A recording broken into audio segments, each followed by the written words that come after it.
Hello, I'm Anthony Sanna. I'm Dr. Michael Smith.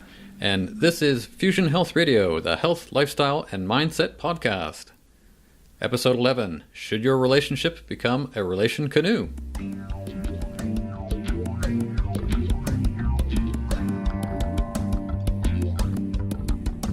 Welcome to Fusion Health Radio, your source for inspiration, information, and insight on what it really takes and what really matters on your journey to abundant health.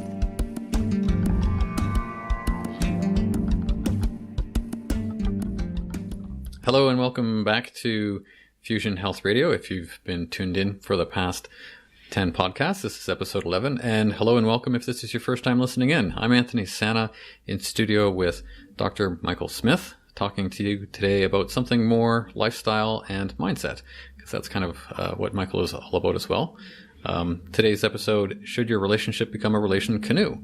And before we get into that, let's just remind people what we talked about in last podcast. Last podcast, we talked about marijuana being a drug or medicine. Yeah, we just talked about the historical relationship that human beings have had with cannabis as a food supply as well as a medicine. Talked a little bit about why the modern prohibition of marijuana was a bad idea. Got into some of the fun things around how to use it medicinally in the sense of what kind of strain or edible you might want, how to take it, what each of the cannabinoids does. Pretty thorough, I think. You got into a pretty good geek out about what they do, and not too much of the science, but a little bit more about how everyday people could benefit from using medicinal marijuana. Yeah, and medical marijuana is becoming more and more of a thing for us, especially in North America, because it's becoming legalized in many states in the USA. It's potentially going to be legalized across Canada. I mean, we live in a town of 10,000 people. We have 4 dispensaries, so no one's getting arrested. It seems like a good thing. It's the place to be if you want to get some medical marijuana. And as far as I know, I think it's the place to be if you want to get that recreational stuff too. But no, there's that. But as your doctor, I recommend getting medicinals because they're better for you. Get the good stuff, absolutely. And in all seriousness, that podcast is very descriptive about the health benefits of medicinal marijuana. Today, we're talking about something a little bit. I don't know if it's out of left field or a bit of a departure from talking about marijuana and how that can help your health. This is more lifestyle and mindset. Should your relationship become a relation-canoe? And I've heard you use that term before, relation-canoe. Mm-hmm. And maybe you can give folks the broad strokes as to what that actually means. Yeah. So I think we've all been in relationships where the ship itself was so predetermined by cultural expectation that we all kind of went dormant in the sense of what, we probably would have dreamed of. Our daily experience of that relationship, happened to turn out. So, and I'll come back to that in a more descriptive way in a bit. But so the problem with the ship of relationship is it's got a lot of the 1950s wrapped up in it. How's that? I asked this woman to marry me, and now we're in a big committed relationship, and now we're committed to the house, the garage, the picket fence, the kids, the mortgage, the this, the that. And the partnership in the endeavor is becoming more of a, what's the word I'm looking for? A stereotype? Well, there's that, or the business transaction, or it's all about the serious, the responsible, that side of it. And then the fun of the relationship, the intimacy, the connection and stuff like that becomes about something other than their relationship. Okay. Right? And that's going to happen inevitably, right? But when you think of the idea of a relation-canoe, and it's meant to be kind of tongue-in-cheek, ship canoe, if you've ever been in a canoe with another person and or, got a couple of kids, the experience is constantly mutual, unless somebody jumps out of the canoe, the kind of communication that's needed to steer and paddle and turn and, get through the rapids or whatever, is very present. It's very tangible.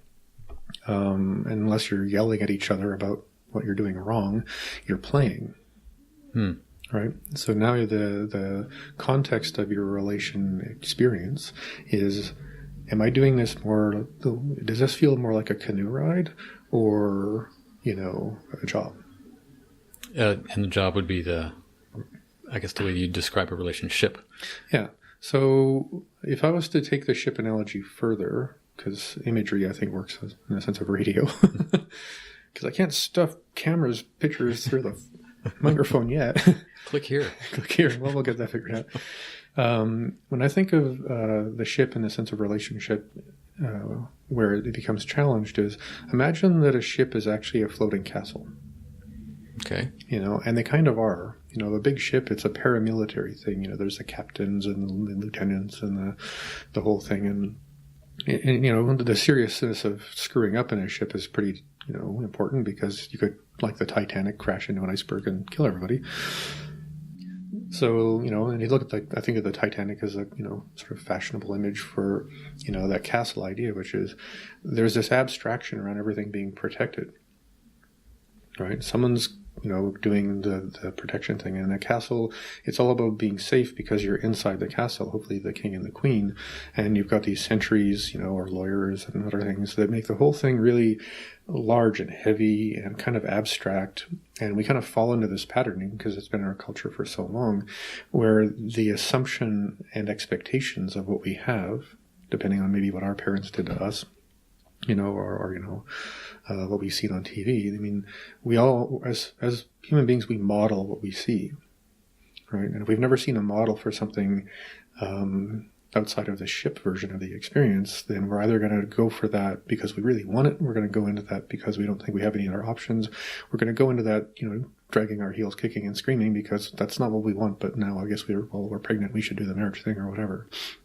And this isn't specifically about marriage. Again, it's just specifically about how we as couples and how we as individuals remind ourselves to be more present, because the castle is about the opposite. Everything's on automatic. We're married. I own you. You own me. And we're, in this 20-year obligation to pay for this stuff and raise these little rugrats. So much for the passion, curiosity, connection, play. Because if you've lost that, and you talk to a lot of people around, 10 years into a marriage, it's like, I'm married. What are you talking about? You say sex? What? Yeah, I can speak to that in my own way, long-term relationships and how they've gone kind of stale because at some point I realized there was a lunch bucket under my arm and my head was down and I was heading off to work and I was doing things in the way that I had seen them when I was a kid. My parents immigrated to this country and they lived a life that I think was more North American than what they were used to in the old country by a huge stretch. And I just picked that up and sort of went, oh, this is how you're supposed to do it.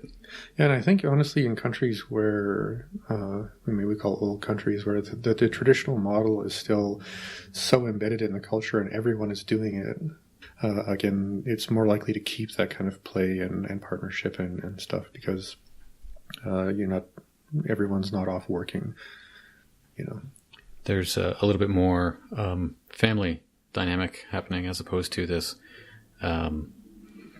traditional, if I can say it, North American idea. You said it before, like the 50s. I think of, Ward and June Cleaver, 2 kids, nice car, all that kind of idea that says that this is how a family should be. But in your mind, that type of relationship is this big, cumbersome thing that's kind of slow to move. Yeah. So, maybe I'll put this in context a little bit, because I have a bit of a background with this, and it comes in, I think, 2 or 3 different ways. Once, obviously, or first, I would say, obviously, as a human being, as a man, I've been through whatever number of relationships that were ships. I've had a few relation-canoes, which in the sense that the interaction was much more about the play and the passion, the connection, and the distinction became sort of something that became so glaringly obvious that I actually kind of coined the term relation-canoe.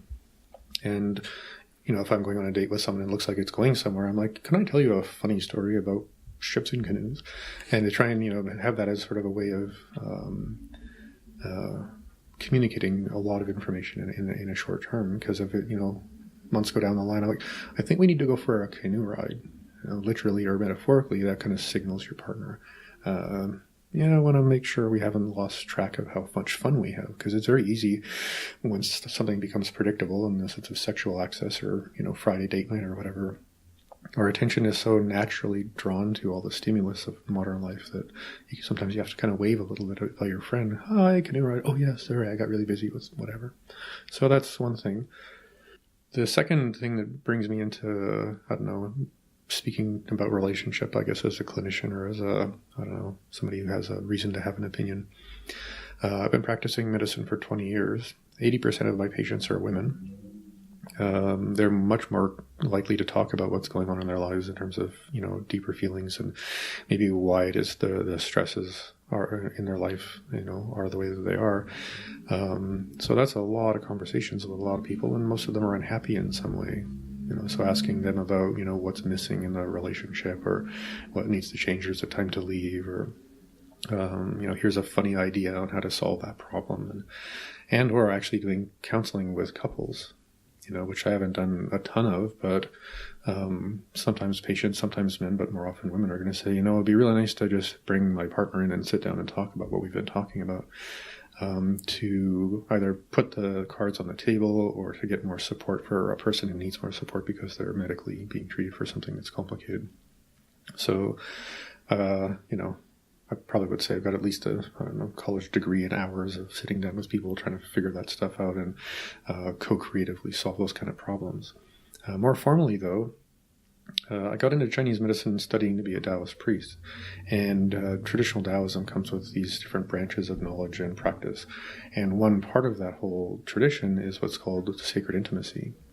And there's all these teachings on how to actually self-regulate, self-assess, and, take care of your own well-being, and then how to take that model towards actually how to keep your relationship alive, healthy in different ways, as well as, it's sort of a thing in Asian cultures or ancient cultures, that when it comes to actual sexual intimacy, there's actually a lot of meditative or qigong or yogic-like practices that actually bring a completely different kinds of opportunities into the sexual play atmosphere or opportunity than is kind of, let's say, for sale in, Western TV shows or pornography or whatever. The idea of intimacy and how I've understood that word, you're saying is different in the way that you know it through Taoism?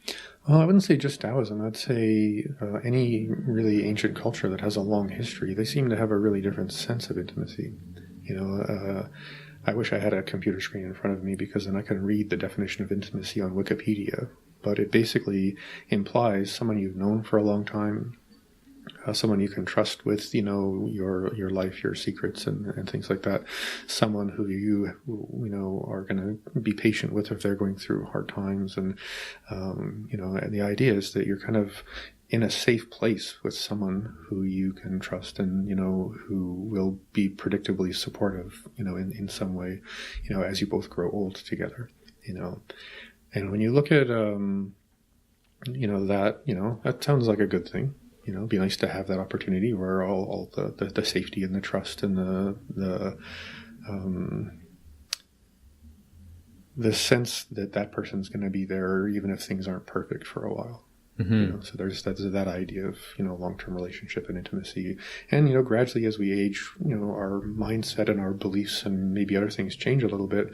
And the hope is that the intimacy is going to maintain the connection enough that, people will change and the intimacy can accept that change. When you look at, Tantra, Taoism, a lot of indigenous traditions, when it comes to intimacy, they look at it almost completely the opposite in a way. How's that? So the first step is if you're actually with someone that you're truly committed to being intimate with, you need to allow yourself, at least sometimes, to be unapologetically yourself. Unapologetically myself. Yeah. Okay. Do you see the question mark that just popped up over my head? Yeah. Unapologetically just means, coming into a room and actually saying what you think. And obviously I'm not saying, give yourself carte blanche to just be a jerk, because if you're a jerk, you're probably not going to last very long in any kind of relationship or canoe. But in the sense of intimacy, it's to say, I'm really feeling this really intense thing right now. And I am unapologetically going to share that with you. And maybe in the stumbling and fumbling of trying to communicate this new discomfort or distress, there's something that's going to come into the space that exists between the two people that's new. Right? And that's not safe. And being the person who's sharing, so I walk in the room and I start telling you about something that's come up for me around, I don't know, whatever it is that's going on for me around work or however that's manifesting in my relationship and that sort of thing. When you say it's not about safety, who's the one that's not being safe? I think it's like kind of taking turns a little bit. You know, like, okay, something seems to be going, you know, a bit left field for you, my dear. Can we sit down and maybe light a candle, and I'll give you permission to vent until you're done, and I'll try not to take anything too personal if it comes at me that way. And we'll take whatever comes up from an unapologetically uncontrolled, unrehearsed thing and kind of lay it out and pick it apart and try to see what needs to be put back together again. I mean, and that takes a certain kind of almost spiritual courage. And again, that's why they call it sacred intimacy, because, you know, otherwise, you know, and you said the word stale about 15 minutes ago, that's my term for what's going wrong. Because if you have a stale mate. Yeah, I've had one. For the sake of a listener, Michael and I are staring at each other going, stalemate? Yeah, I can name her. Or, you know, I mean, maybe it was me. I mean, it's just the fact that when the mate part of the situation feels stale, you're either going to basically drag along with your cardboard lover through the rest of the time you're going to, you know, drag each other around, or you're going to kick them out the door, or you're going to jump out the door, you know, or you're going to just become more and more small within yourself to just, you know, live in the shadow of your stale mate because no one's doing anything about the staleness. So with this idea of intimacy being something where you're unapologetically yourself with your mate. Well, I just wanted to give you another example of that, if that's okay. Yeah. So, I mean, obviously if we're talking about relationship and intimacy, we're going to be, you know, sort of peripheral to the experience or the topic of sex. And you see this all the time now on social media. It's becoming, I think, one of the more challenging things for men in midlife is all of the articles and YouTube videos and other things about women saying, I want you to, sorry, Mark, this is a clean podcast. I want you to make love with me. Oh, that sounds appropriate somehow. You know, as if, you know, you're possessing me in some way, or you're taking the initiative and really, you know, being unapologetically yourself in a physically intimate way, as well as them asking permission or, you know, demanding, in fact, permission to do the same thing. Because just like relationships, you know, can turn into castles and stuff like that, a sex life can turn into something that's too predictable to be exciting. So when you're allowing yourself to be unapologetically yourself, you know, in the sense of grab them by the hair, push them up against the wall, slap them on the bum, and off you go. I mean, that sometimes in the sense of imagery is like, oh, well, I didn't even know that about myself, in the sense that I would feel that much aroused by being a little bit more rough.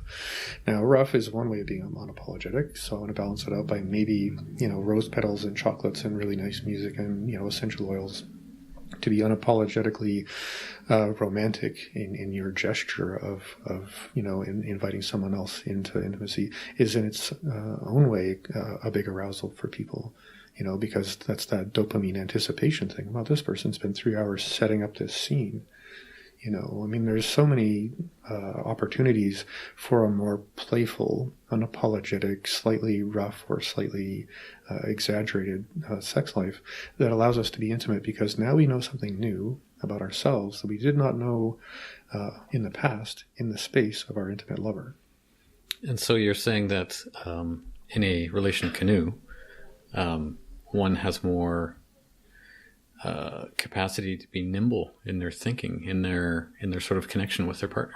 Yeah, and you're allowed to bring anything into the canoe that you didn't know, or if maybe you don't know if you would like to do something or wouldn't like to do it, but in a canoe you're allowed to try everything at least once. And that's the commitment to the Relation-Canoe, which is, okay, if you want to try that, I'll you know, put list of interesting imagery here.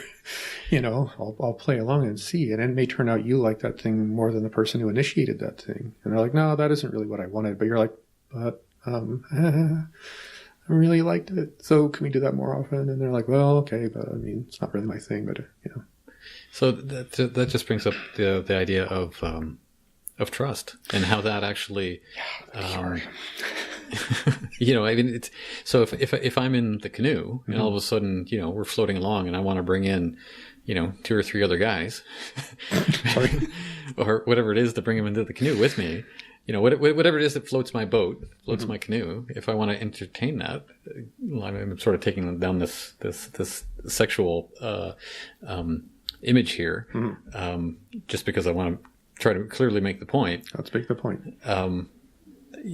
That brings up a whole level of trust that the other person who's in the canoe that was in with you in the first place all of a sudden has to go, oh, what the heck? Thumbs up, thumbs down, yes or no.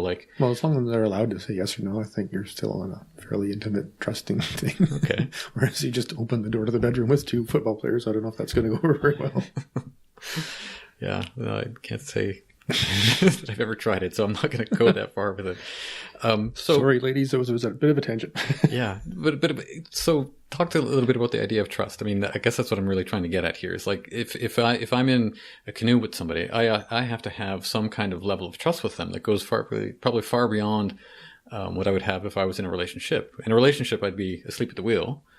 In a canoe, I'd be like, oh, wow, I really got to pay attention to what they're doing because, they're only like 3 feet in front of me. I'm so damn close to them. Yeah, and hope they figure out the rocks.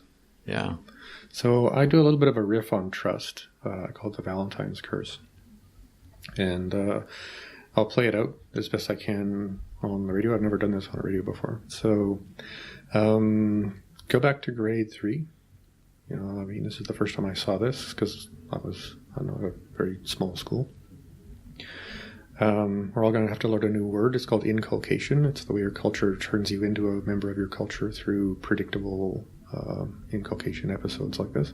So it's Valentine's Day.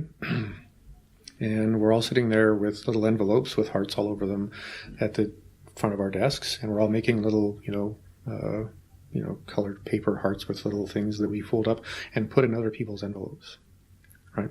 I don't know. I had this happen from, I think, for the first, it happened at least once when I was in grade 3, and then we moved to the city, and it happened every year after that until I think we're 12 or something. Sure. So I'm going to have to ask you to participate with this one, Anthony, if that's okay. Sure. So, here we are in our classroom, and we're putting our hearts in people's envelopes. We really, really, really want to have them pull out that heart and be so excited that we put it there. And we are, of course, sitting there with our little envelope, hoping that Sally or Billy or whoever you're hoping gives you the envelope. Or Billy and Sally. Okay. Oh, God. There's a theme here, Anthony. We should talk. We are talking. Anyway, so you're really hoping that particular person puts their little paper heart in your particular thing because there's the implication of affection. And at 8 years old, you have really no idea what that is. But as you go through the next 3 or 4 years, which is why we have this inculcation in our culture, your senses now, the opportunity for perhaps kissing or dating or other things with that person becomes more tangible because you're around 12 years old. You're actually I think I'm starting to notice things I'd never noticed before. Right. So here's the play part. I'm going to offer you my little paper heart, Anthony, across the space of our microphones. Thanks, Michael. And because we're now in a committed relationship, I expect you to give me yours. Sure. Sure. You can have that. Thanks. So now we're happy, we're in love, we're committed, we've done the, trust thing, and we're, call it if it's we're going out or we're hooking up. I don't know. Nowadays, I have no idea what people call anything anymore. But we've made whatever verbal, comments that we're committed to each other. And perhaps now we live together. And we're learning way much more about each other that way. And so we're living together and, we've got jobs, we've got things, we've got kids, whatever. And things start to get a little bit wobbly in the sense of, you're having to buy bigger and bigger clothes now. And, a lot of things are changing. And I'm going to metaphorically take your little paper heart. And I might hold out a lighter underneath of it in the metaphor of I'm going to start doing things to undermine your confidence about yourself and maybe hurt you a little bit just singeing around the edges, just to try and control your behavior through negative feedback. Kids do it, parents do it, everybody does it. But when it comes between lovers, the idea of trust is, how much are you going to hurt me? Oh, you're not hurting me very much right now. I'm so happy. Right? So what I would recommend people do is take a moment and recognize that when you say you trust someone in that sense, you're still holding on to the heart that they gave you when they were 18 and now they're 35 and there's somebody else. And if you're trained in Western culture to deserve or feel entitled to the 18-year-old version and fun and happiness and, lack of stretch marks or whatever, you're going to take a sense of personal negative, hit or whatever because you trusted this person to be this person, damn it. And now they're turning into someone else. They look different, they act different, they have different values, which is obviously inevitably going to happen. How dare you grow? How dare you grow, right? And this is where we start playing the weird little, push me, pull you, manipulation, hurtful games, because I still have the integrity of your heart in my hand. Because that's the Valentine's curse around that sort of slightly codependent trust thing, right? Because you said you were gonna. And the same thing, the other person's holding on to your little particular heart passport saying, you've changed so much, what the hell, I trust you. I trusted you not to turn into this person. Right? And there's this whole weird, and that's the relationship thing is like, we committed to this thing. I mean, there was the love boat and the music and the thing, and now it's, all this other stuff. So to finish the little, sort of experiential thing, the healthiest thing I think you can do in relationships and canoes is to give the person back their heart. So I'm now gesturing across the microphones to give Anthony back his particular autonomy, and I'd really like mine back, please. There you go. Okay, it belongs in my chest with everything else, because if I actually love someone and, in a sense, trust them, I have to trust them to become who they're here to become and love them along the way. And statistically, that means it's probably not going to last forever. So I'm either committed to the canoe of present, connected, passionate, curious.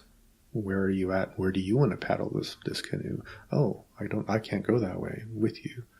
Or, okay, I'm willing to go that with you and see, because the intimacy and the trust are around the present sense of companionship and connection. Right? And I mean, this is a thing obviously if we're both seeing who we're seeing now, and we've been seeing other people in the past, and, however our particular full our date card has been in our particular, career has been in the world romantically. Obviously all the ones that are no longer present in our life didn't work out. And I mean, this is an exercise I ask people to do, is to go back through the top 10 relationships that didn't go well and ask yourself, did you actually trust and love the person as they became the person who left or who you left? And 9 times out of 10, most people say no. And I say, that's on you. So the idea of being in a relation-canoe versus relationship, it sounds like I need to be my own captain of my own little canoe kind of thing. Like I need to be, self-contained and aware to the point of whatever it is that I need for myself in a relationship, and still be able to embrace changes and differences in that person that I'm with. And it really comes down to the simple term autonomy. Yeah. And autonomy is not individuation or being individualistic. It's just being able to trust yourself. Trust myself in that I know what's best for me? Or... well, I mean, when you say that, and maybe I'm being opportunistic with language, but when we think about sort of how to be in our lives in a certain way, we're doing it from the outside in. If I can make this look right, or if I can make certain things okay, in terms of what I do or don't do, then I'm kind of looking at how to behave from the outside in. Whereas if I'm coming in from my autonomy from the inside out, and I'm going, well, this is in fact who I implicitly am when I sit in a place of presence and just self-awareness. And then there's this very different sense of it. There's no entitlement, there's no conflict. It's just like, this is me unapologetically with myself. And then hopefully with people in my life, I can be in my autonomy unapologetically myself in the space of another person, in a conversation, on a project we're working together on or whatever. And it's the canoe, because each person has their own paddle, right? And as long as we're going to keep, moving in similar directions and, occasionally splash each other and, do silly things, then that becomes our predictable experience of most of our connections, or at least what we feel could be predictable in most of our connections, kids, parents, people at work or your church or your, kung fu school or whatever. Because most of Western culture, what I like to call the Western shopping mall of high school students, because we are a very adolescent culture, in my humble opinion, which we're going to do a podcast on. We kind of come at life in this really strange, sense of entitlement and impatience. Impatience? We want what we want and we want it now. We want what we see on TV and we want it now. We want to, we all want to look like we're 18 until we die. We have this weird sense of, impatience and urgency and entitlement and, fad thinking and, all this other stuff. And that takes away from your natural autonomy, because our culture basically makes our whole marketing is based on insecurity. Yeah. It's like you're too much this, not enough that. Yeah. So now you go into relationship trying to control your insecurities by modifying your behaviors to look more like, act more like, or be more like whoever it is you think your partner wants you to be. I mean, you're 4 layers away from crazy, but more importantly, you're 4 layers away from the center of yourself, which is your autonomy, which is your paddle, which is just inevitably, if you're going to move in your life deeply from a place of self-awareness, self-trust, and self-intimacy, if that's a word I'm allowed to say, it's all about how your paddle touches the world, and whether or not you feel like you're actually moving in a direction you choose in a way that you love. Because if you're not waking up every day going, I have the best life I have made for myself, then you're living somebody else's life. Mm-hmm. And that's going around. It's not like saying, oh, there's one listener. It's like, oh my God, it's me. It's all of us.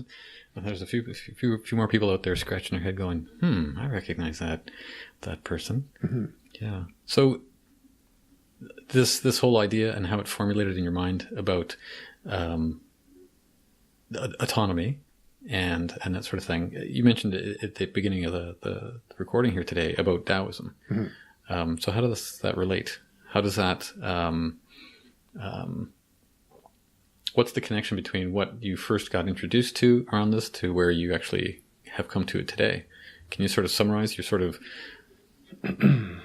or is that even a good question to ask? Well, I'll sneak into that, because there's one more thing I want to say about the autonomy thing. So I think we've all seen that yin-yang symbol, looks like 2 fish swimming around each other kind of thing, black and white or different colors. That's sort of a description image of the universe and how it kind of keeps transforming and charging and turning into more energy, more life, and things like that.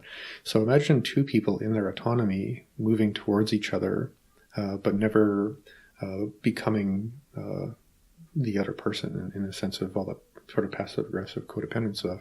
You're actually like really using each other to build momentum and encourage each other and question each other from a place of autonomy towards the other person in their autonomy.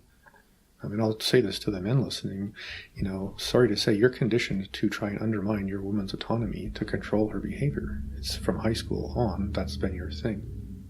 Right? So, I mean, it takes a lot of, I would say, spiritual courage and personal work for most men to unlearn and replace the unlearning with some new learning on how to move towards women without trying to make them chattel. The word husband has to do with animal care. Yeah. Right. So just saying, it's on, I think it's on men first to start kind of prying apart some of those things, because women are, I can't say no matter what, but they're very much more likely to embrace and move into the freedom space, the autonomy space, given any opportunity, than we are, because, our operation is, from our culture standpoint is, make them insecure enough to make sure your insecurities are invisible. And then you're a real man with a woman. Yeah, and that sounds, I'm laughing at that, but it's true. Yeah, unfortunately. You're not getting goosebumps about how real that actually is. It's, you're not really aware of that. Yeah. So back to the Taoism thing. So Taoism, in fact, is the remaining teachings and practices from the indigenous people of Asia. Okay. Right. Having a First Nations background, there's sort of this sense in indigenous culture that you're not allowed to interfere with another person's autonomy. You're not allowed to tell your children what to do or how to do it. You're not allowed to teach people directly things the way we do in the West. It's like, get an A or you're a stupid person. It's all going to be through lateral inference and stuff, through an ethic we call non-interference, or in Chinese, wu wei. Say it again. Wu wei. Wu wei. It's often translated as like non-effort or non-doing, in the context of meditation and stuff like that. But it's actually a cultural theme that goes back, ice ages, that if you can live in a culture or in a family or in a relation-canoe with non-interference as your main ethic, you're always going to maintain a sense of awareness and appreciation and honoring for the other person's autonomy. Quick example, my son, he's 14. He just took off to Germany at 14 to go to school because he wanted to. And I've raised him traditionally since, he was a baby in the ways that I could around non-interference, around honoring his autonomy, around things like that. And he's, anyone I know in the community that knows him is like, wow, he's like this really, really calm, confident, not confident in the sense of, over the wall, I'm so cool, and helpful and present person. It's like, he's a really special kid. I'm like, no, he just was raised without punishment or judgment or being told what to do. Right. So just as an example, I don't know if you've ever met my son, but he's not your usual, flighty, distracted, insecure kid. He's very sure who he is and what he's doing. He's pretty grounded. Yeah. Like that was my impression of him when I spoke to him. Right. Both of those feet are firmly planted on the ground. He struck me as being far different than I remember being 14. Yeah. So I'm just putting that out there. I'm proud of myself and I'm proud of him in the sense that we managed to pull off that many years without punishment and fighting and tantrums or anything, because we just took the time to honor each other's autonomy.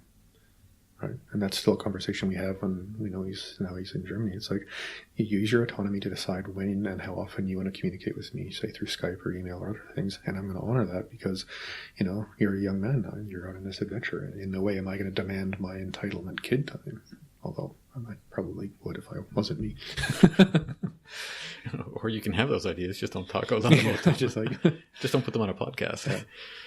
So there's another thing I'd like to share in the context of this. In this, it's a practical things, because I hope everyone's inspired to at least bring up the conversation of relation canoeing in their relationship. Because you're allowed to turn the ship into a canoe. It's not like, oh, damn it, I have to get divorced and start off with some stranger.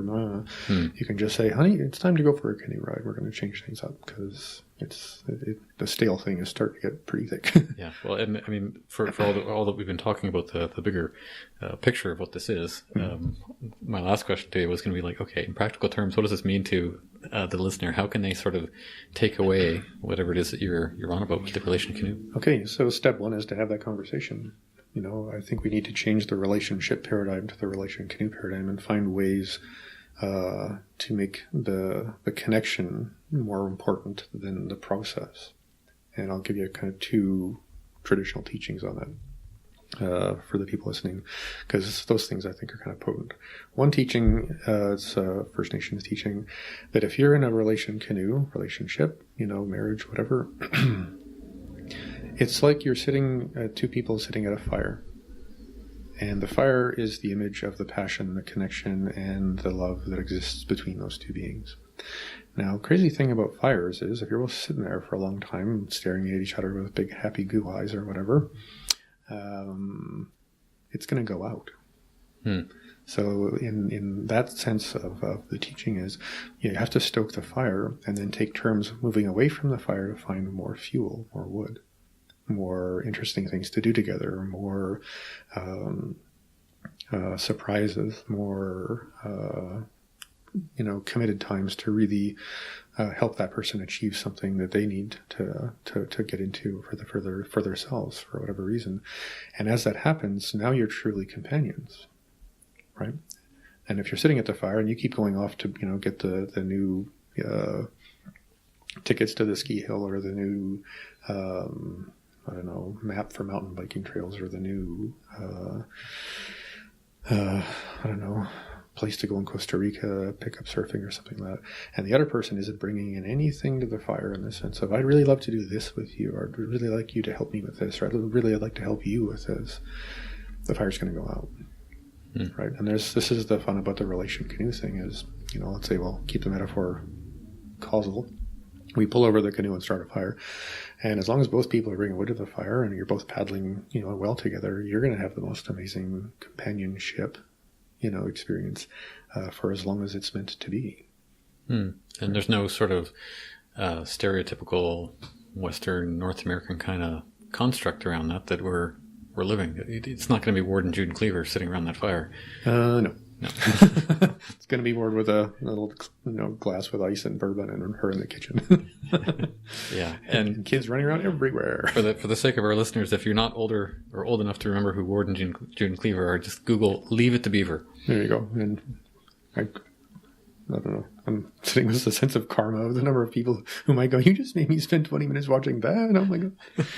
Anyway, so one more thing that I think could be shared in this conversation. There's a teaching in Taoism, in the tradition I was raised up in, called Santao. And Santao means like the threefold path, or three opportunities to grow. So there's Di Tao, which is the Tao of soil. There's Ren Tao, which is the Tao of beings and relating to people. Then there's Tian Tao, which is the Tao of sky. Mind, spiritual practice, things like that. So in the sense of a relationship or Relation-Canoe, Di Tao is all about the stuff you do with your body. Okay. In terms of sexuality, exercise, together or separately or whatever. Together might be fun. And then food, sleep, things like that. So that's kind of how we sustain and enjoy the physical experience. Ren Tao speaks to the more relating part. So how you fit into society, how you place yourself in the world, how well you communicate with people, and whether or not you're actually growing in that way. Because a lot of us, I'm 18, I'm a grown-up, I don't need to learn nothing anymore. I'm good. And you're like, well, I'm coming up on 40-something, not going to say how old I am, but... and I'm learning faster every year. So the idea that I'm ever going to be grown up is kind of makes me like giggle, in the sense of, okay, the project of Michael Smith is done. We can now put on the little, completed by date, good for another 45 years, whatever. So when it comes to relating, there's nothing more beneficial to a Relation-Canoe than trying different ways of sharing thoughts and feelings. You could write things. You could, go to a class on nonviolent communication. You could do all kinds of things that give you more tools to spend more time in deeper communion and communication with your lover. Because it's about deeper, not deep enough. I have intimacy issues. Go away. It's like, okay, guess it's time to get out of the boat or the canoe. And then there's Tian Tao, and that has mostly to do with the kind of more spiritual practices around the experience, not the opinion, but the experience. Because you can argue with people's opinions, but you can't really argue with their experience. No. So Tian Tao is the experience that in any kind of intimacy, be it physical, be it moving through our particular traumas and pasts and stuff,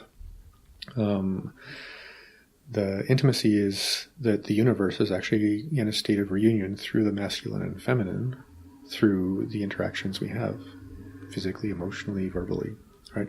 And we all have part masculine, part feminine, right? Which I think is going to have to be another podcast, but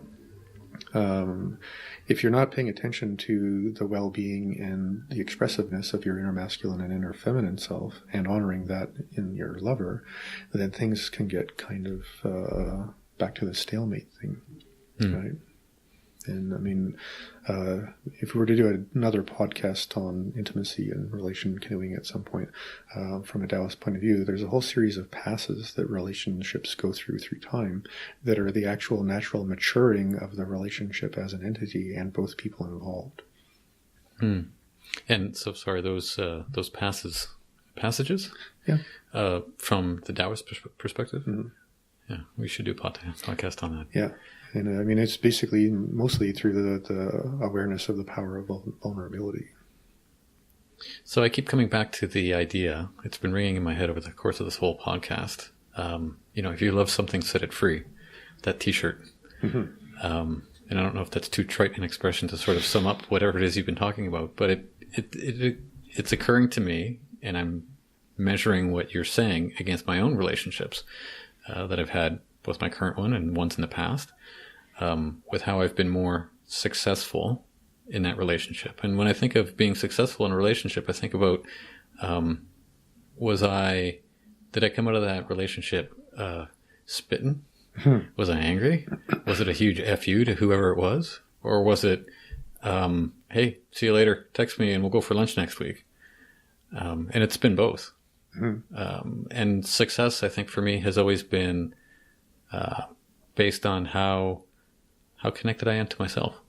Yeah, and I'm so glad you said that, because if you can be in the space of your own autonomy, unapologetically, presently, to yourself, which, I mean, that's a big ask. Mm-hmm.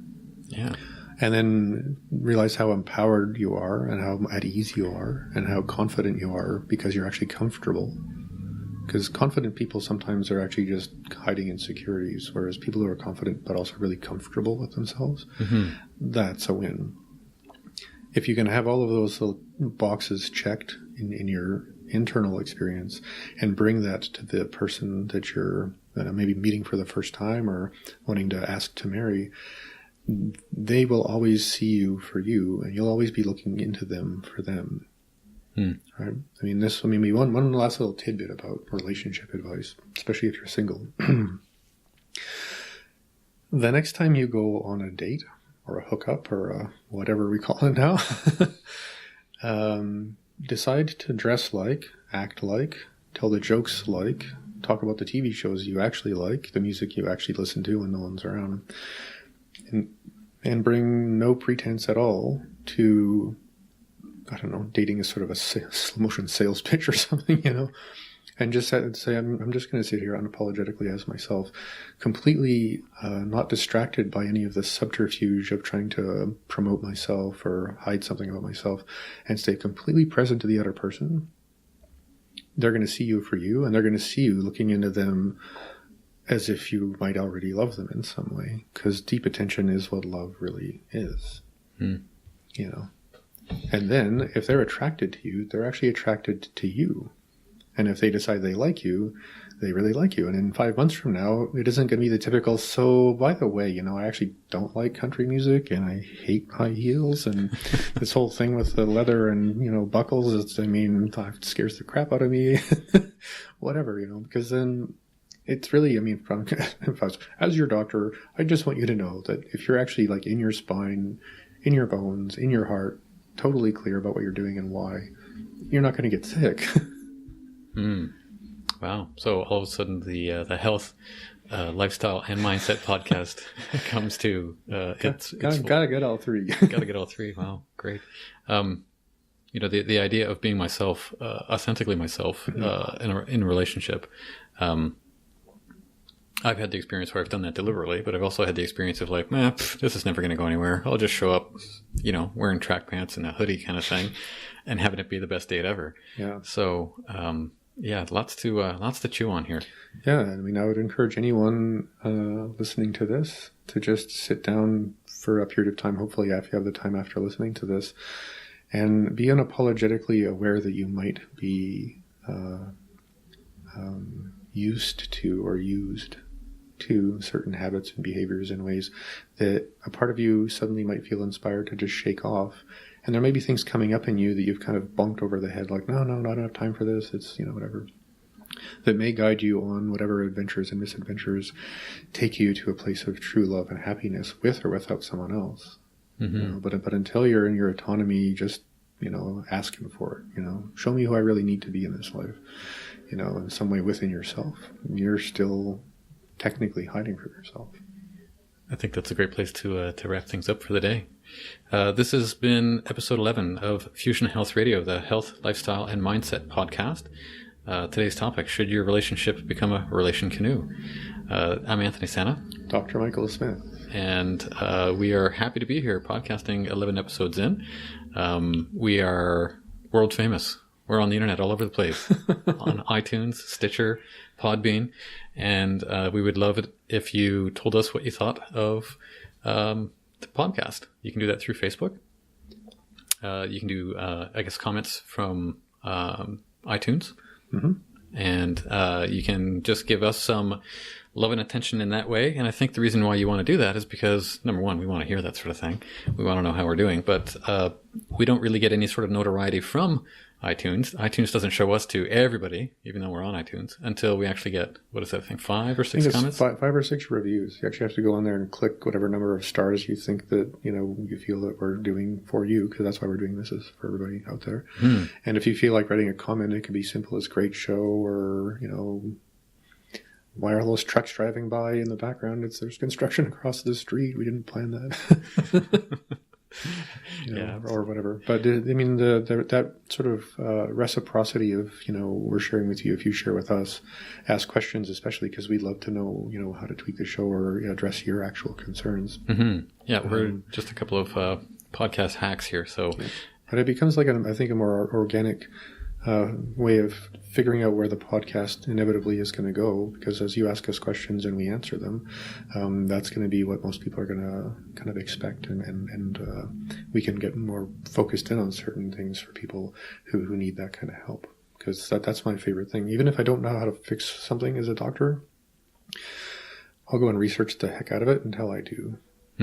So that's my fun thing, is like, well, if got something really weird going on, let me know. I'll do my best to figure it out. That'd be a win for everybody. There you go. Dr. Michael Smith, Mr. Fix-It. I'm a researchaholic, I admit it. There's no AA for researchaholics as yet. Yeah, well, I'm like a I think podcast might be a form of therapy. How's that? There you go. Yeah, good. Thanks for tuning in today, folks, and we will see you in the next podcast. Have a great day. Cook well, eat well, and be well. You have been listening to Fusion Health Radio. Please add your comments or post a question at Facebook/Fusion Health Radio.